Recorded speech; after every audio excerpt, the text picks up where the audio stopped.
Nope, it's not in neutral. Yeah. Oh boy. You have to get under. Yeah, that's not really where I want to be. That's how it's done, son. Welcome back to Cross-Thread Garage and Salvage. This week, Caitlin and I got curious what was behind all of this. So we removed the cab. Yep, took it out of here. So last week we asked the question, will it ever run again? And this week we answer it. No. No. It won't. Not in this condition. So time to start putting it back together. Thanks for joining us. We're so grateful for you guys watching, liking, sharing, commenting, telling your friends. We love the feedback. So make sure you let us know what you think of what we're doing here today. So as a reminder, what we did last week was we replaced 8 injectors and we ended up with a dead miss. We also replaced the ICP sensor, the injection control pressure sensor, and we had a dead miss. We ran a buzz test on it. Number 5 failed the buzz test. When we began inspecting, we found that wiring harness there, the pigtail coming out of the undervalve cover harness is frayed. There's exposed wire everywhere, including the number 5 wire, which is right next to the ground wire or the common wire. So what we're gonna do is a little bit of troubleshooting. Wiring is not my favorite thing. It's dang old complicated, you know, man. It's like a dang old Rubik's Cube, man. You like talking about it, blue, red, man, then you get to one side, and then you like messed up the other side, man. But even electrical troubleshooting is just a process of elimination. So it was engineered to work one way, it's not working that way, that means something is stopping it from working that way.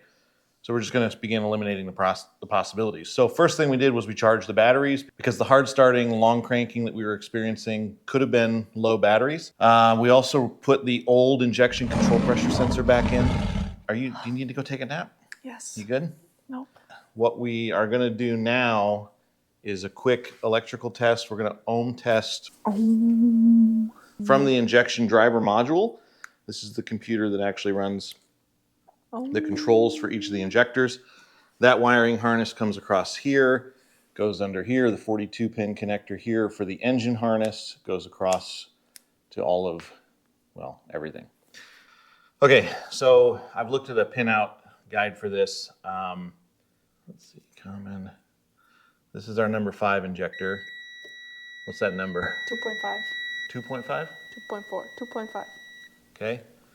This is number 7. 2.5. This is number 3. There we go. 2.5. And this is number, what am I missing? 1? This is 1. 3.3. 2.6. Okay, so they're all on that side. It's actually not what I was expecting to see. I was expecting to see number 5 significantly lower. So let's just test the other ones here. 2.5. Sorry. 2.5. 2.6. 2.6. These are all the driver's side. 2.5.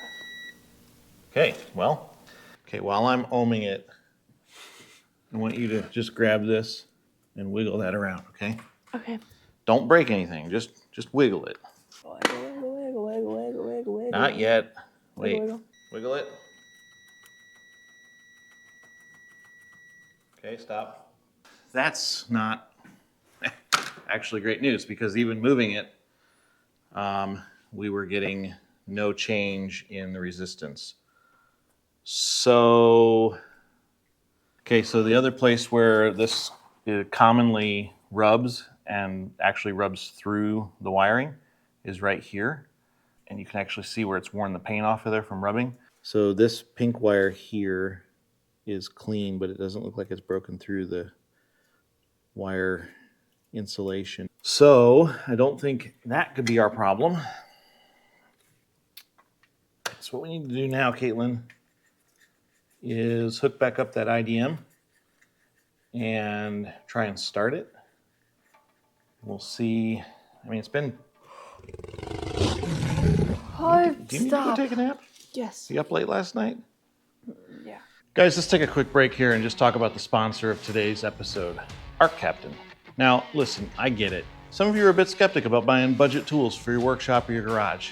Caitlin's been learning on this old Lincoln, and you can see with all the dials and switches, getting the voltage and amperage and wire speed all correct, it's a little bit of a chore for her to remember. it's the perfect system for her to learn on, because with it set on sync, all she has to do is change the amperage knob here. And you can see it's going to adjust voltage and amperage together.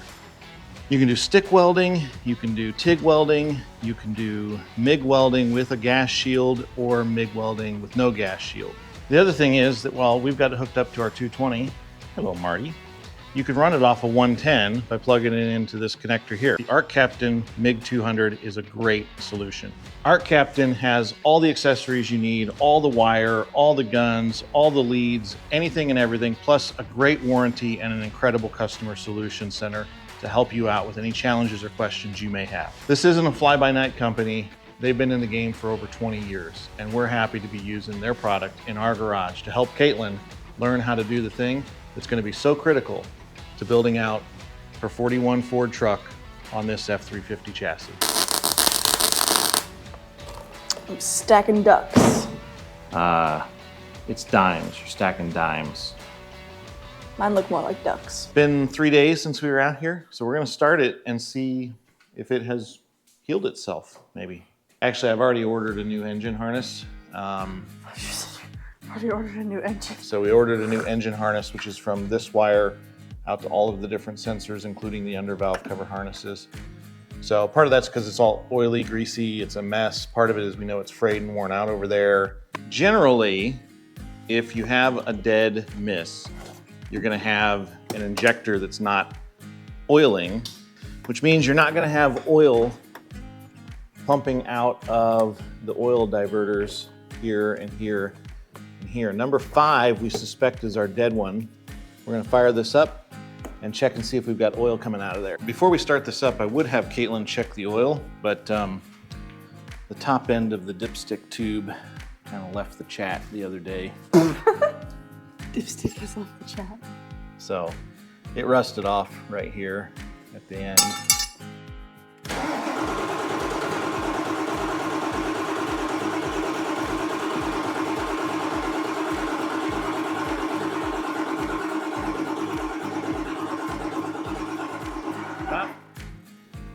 Should have left it alone. Turn the key all the way off. No, this thing used to start. Okay, we got a jump pack hooked up here, and it really doesn't sound like it's spinning over fast enough. So, oh, yeah, I got ICP plugged back in. Have everything plugged in we unplugged? It says wait to start. Don't worry about the wait to start.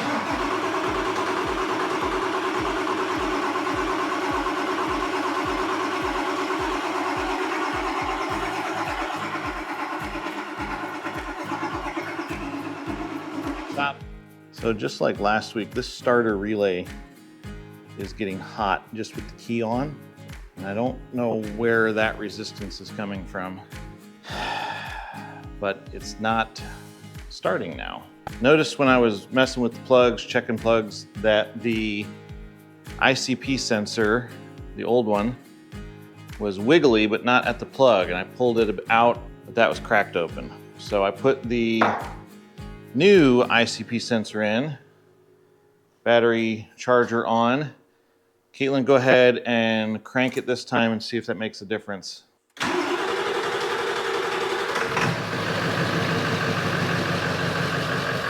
Okay, we still have the long crank, the hard start, but it's running. So let me check the number 5 injector.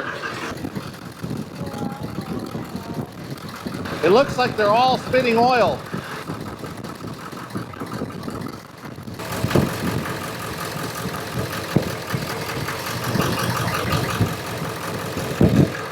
Okay, I pulled number 5 and it stumbled.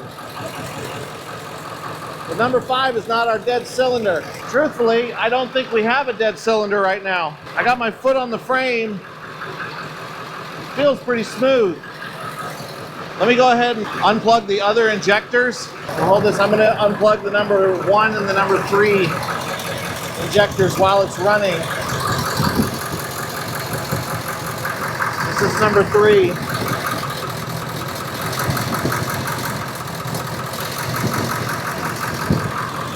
This is number 1. Unplug plugged in.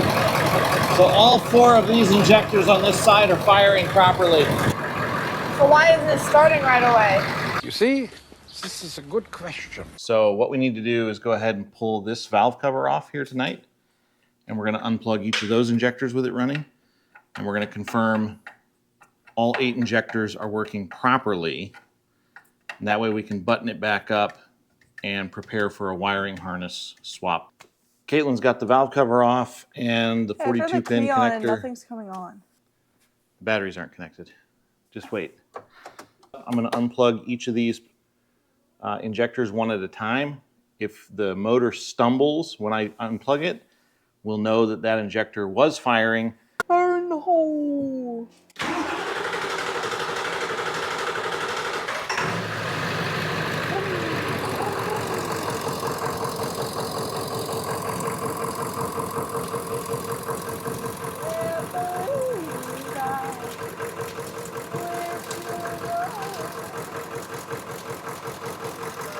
I'm beginning to think that it may just be a lack of opportunity to drive this thing since it's not totally roadworthy. And Ford does recommend after injector replacement doing like 5 to 6 wide open throttle 0 to 60 pulls to clear all the air out of the system.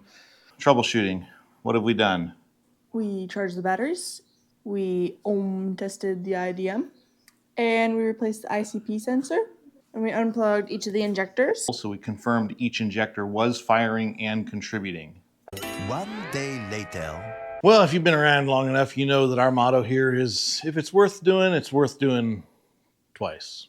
Otherwise, how would you know if you did it wrong the first time? You wouldn't. It's pretty obvious based on what you've already seen us do in terms of troubleshooting this motor that what we're dealing with is still some air in the oil. So I have put this back together, driven it out on the road. I mean, I just put the hammer down and blew the cobwebs out of it, allegedly. All of the evidence, footage is missing. But it's back in the garage now and we're ready to tear it down once more. So I can tell you for sure after driving this that it is running better, it is running smoother, and it starts easier. And some of that may have to do with the fact that we got some new batteries. No sense messing with it. Spend the money. As bad as it hurts. It hurt. But you guys can help Caitlin out by buying some merchandise and letting others know about this channel, Crossroad Garage and Salvage, the original Dad and Daughter Garage channel. Go ahead and head over to crossroadgarage.com. Grab yourself some new merchandise. We've got new stickers. You guys that are ASC certified, now you can get Shade Tree certified. Plus a ton of brand new shirts and hats available for you at crossroadgarage.com. You're not paying my bills or keeping the lights on in the garage. All of the proceeds from the sales on our website go to help Caitlin get this 41 Ford on that F350 chassis.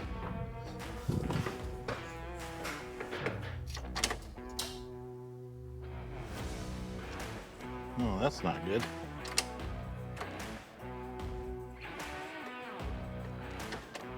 Why did that just go no power? Yeah, but I just turned the key in it and everything went dead. What is going on?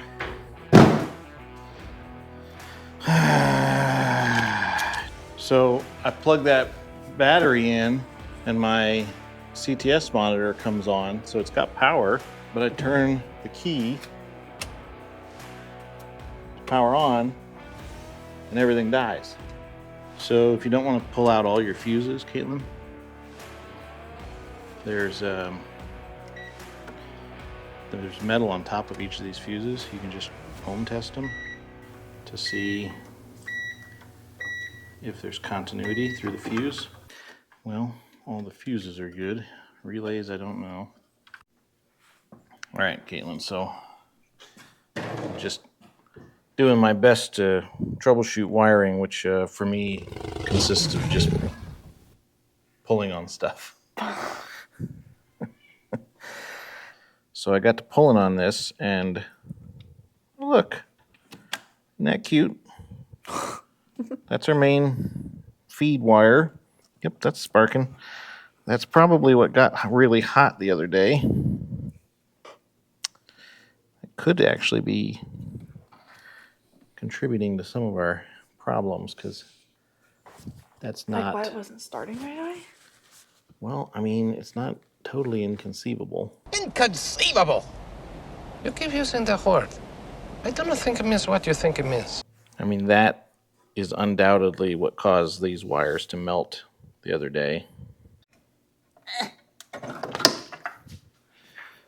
Lift with your neck. Bro, what are you talking about, man? Get it down tight.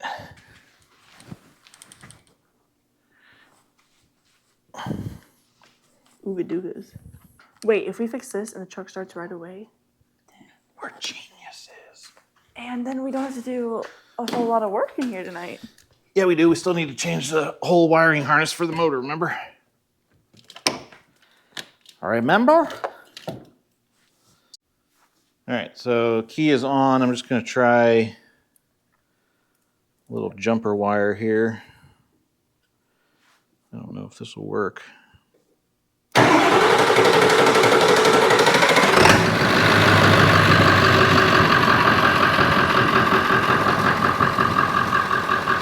Running smooth, isn't it?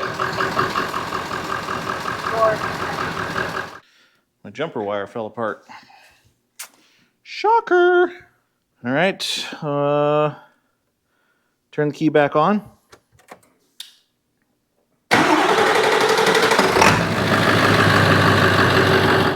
Premium. The Steel Me box here is going to need to be replaced. So we're not getting power across it to our starter wire, which is, you know, we knew that was getting hot and burning up the other day anyways, so not going to worry about that. But the fact is the truck starts, and it starts easier than it did before. I still think there's a little bit of error to work out of there. First couple of cranks over, it should be starting just a little bit quicker than that. So let's get started. Come on, Caitlin, get out of the cab of the truck. Take your lazy face and put your happy work face on. It took us like an hour, just like 2 days ago, to put all those back on. But I wanted to make sure it was running better with the current wiring harness on it. Because if I changed the wiring harness and it wasn't running any better, then I would be left wondering, did I just put a bad harness on there? So you can't troubleshoot something by just replacing parts. I mean, troubleshooting is not rocket psychology, Bro, what are you talking about, man? but it's not also like just start throwing parts at everything that could be and hope something sticks. What? You have to have a way to test and verify. And to test and verify, I had to put it back together, drive it, allegedly. Now that we know it starts and runs better, I'm good tearing it down.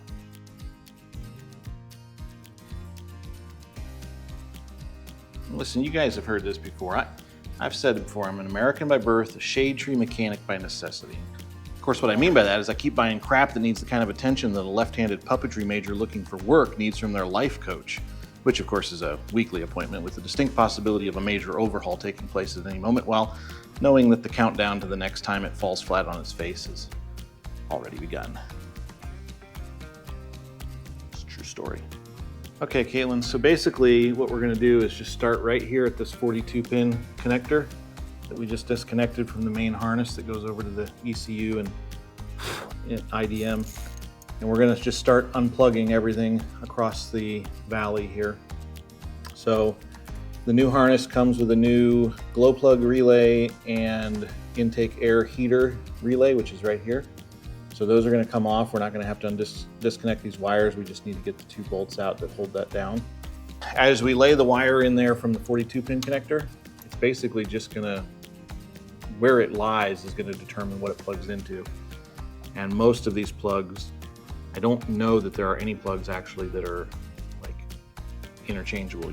Although, if we can do that, we probably will do that. And we'll find out together. Ready?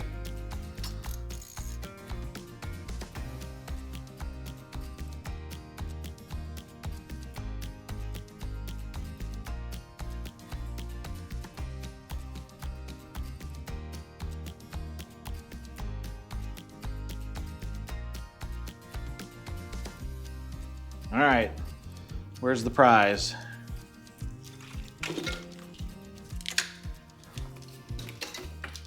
That means Okay, it's almost now, time for us to go inside. here's the thing, kiddo.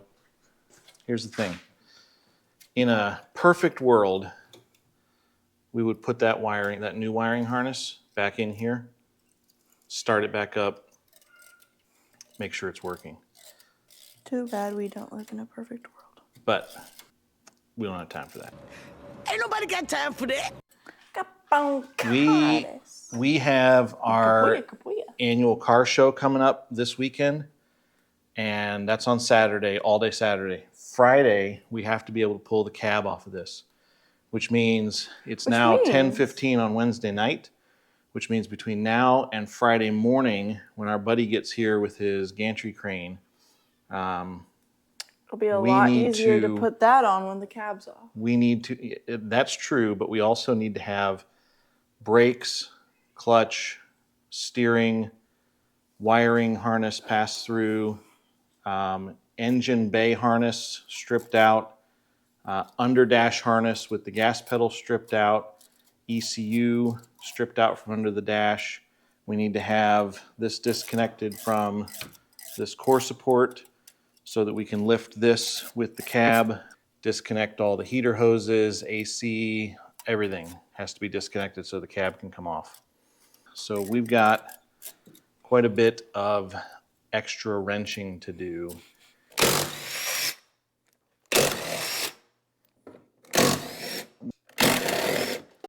Gonna get rabies or meningitis. I think the thing is tetanus. Tetanus. Yeah, from rust. Ouch. All right, bring that door out here and throw it outside.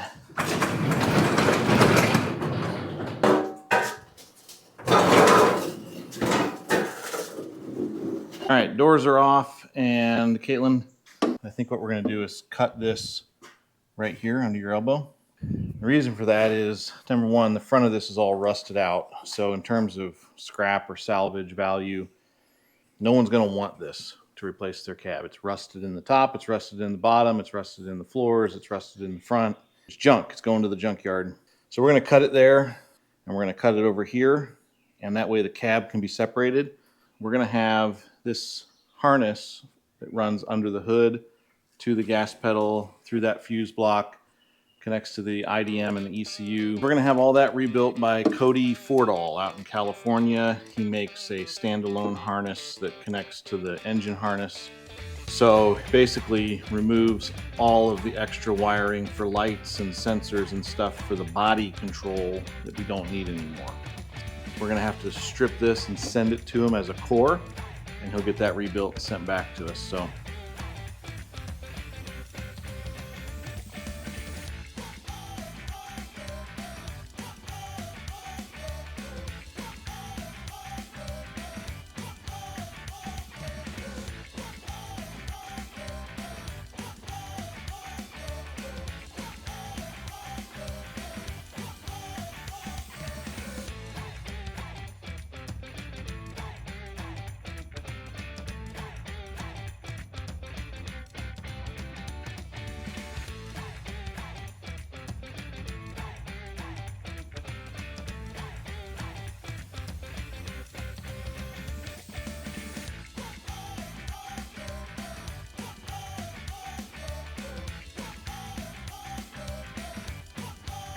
It is just in my eyes. Hello, world. get up here, pull out your wire harness.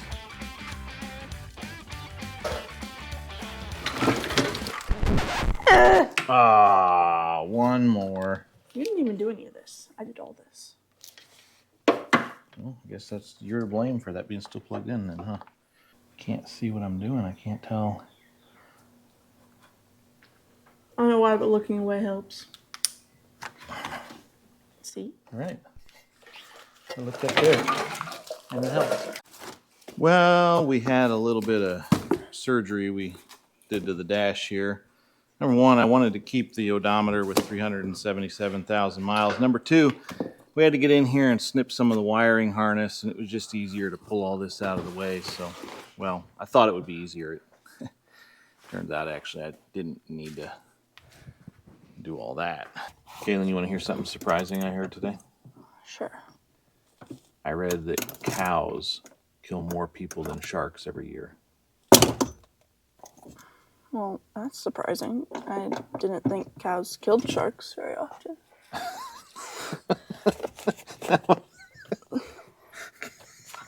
Cows kill more people than sharks kill people. You didn't say that.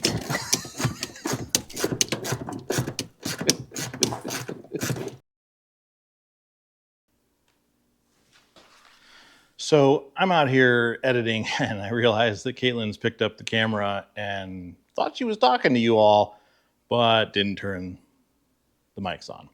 So I'm going to do my best to interpret what she's doing. So let's give it a whirl. Okay, so my dad's inside, and I thought I'd get the camera out and maybe get this brakey thing off. Oh, are my pores that big? No, yeah, I guess they are. Okay, anyways, so I have been injured several times this week. My dad dropped a door on my leg, and then I cut my finger, and my back, my neck got sunburned at a car show. That happened. And I think I might have got meningitis or tetanus or something in my leg. I don't know. Let's see what we can do here with this brake thing. Oh yeah, I got the ECU out. Forgot about that. Took that out by myself. Dad wasn't around to help me, so I figured it out. Also, I took the 4 nuts off of this thing, but I don't know why it's not coming out of the firewall. Is this a firewall? That's a weird name. Firewall. Nope, still not moving. I feel like it's probably connected to something inside of there that I can't see. But maybe if I pull harder. So, nope, can try this again. Never mind. I'm gonna make him proud. Get this out. I have no strength left. That's just gonna sit right there and be a problem for tomorrow, Caitlin. Okay, everything is disconnected and pulled out. Got the clutch, brake master cylinder. It's out. Steering is cut there. Basically just have to knock the heads off 4 cab bolts, and this should sling up into the air. We got a friend, Sean, coming over tomorrow. You guys have seen him on the channel before. He's got a gantry crane that he's bringing over to us because I just couldn't find one to purchase here locally. So, and we're gonna pull this thing off tomorrow morning. So we will see you in the AM.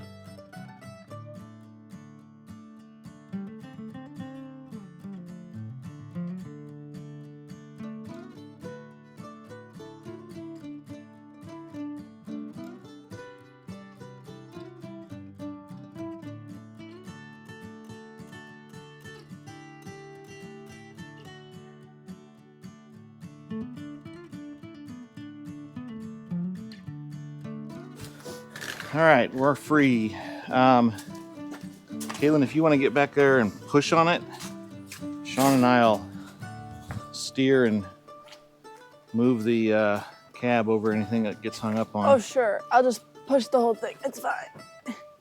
No, you can. Yeah, I think we're over the shifter, so. Do you have a block in front of it? No. Is it in neutral? Should still be in neutral. Nope, it's not in neutral. Huh. I think our cab put it in gear. Oh boy. You have to get under. Yeah, that's not really where I want to be. My cab bolt is not. Nothing is sticking. There's literally nothing connected here. Oh. It's a ground cable to the engine. Oh, I'll just stand here. It's fine. 13. Yep, that'll do it, boys. There's literally nothing holding this thing on here. What in the world? Oh, except for this braided steel line. I'm looking forward to pressure washing this motor. I'll tell you that right now. Get this thing degreased and figure out where our oil leaks are coming from. How are the wheels supposed to go under? We'll figure that out. You know what we could do? Oh, I don't know if that would work actually. Kind of across that bridge when we get there, but we're like at the bridge. We may have to let the air out of the rear tires.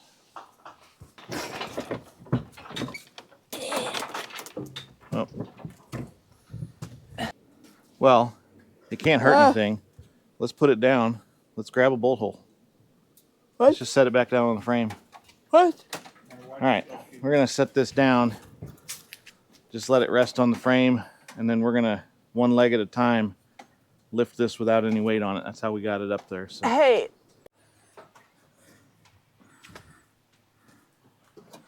There you go. Hold on. Oh, well, there goes all the rust. Oh, my goodness. Let me see if I can get another ½ inch out of it. Whoa. I think that's all it's got. Yep. We should be good now. Yes. 1, 2, 3. Oh, there we go.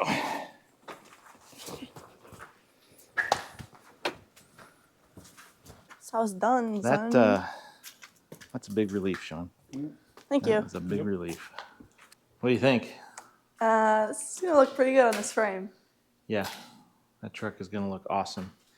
The whole thing is like having an identity crisis right here in the middle of June 2024. Which reminds me of one of my favorite Bible verses, James chapter 4, verse 6. God resists the proud, but gives grace to the humble.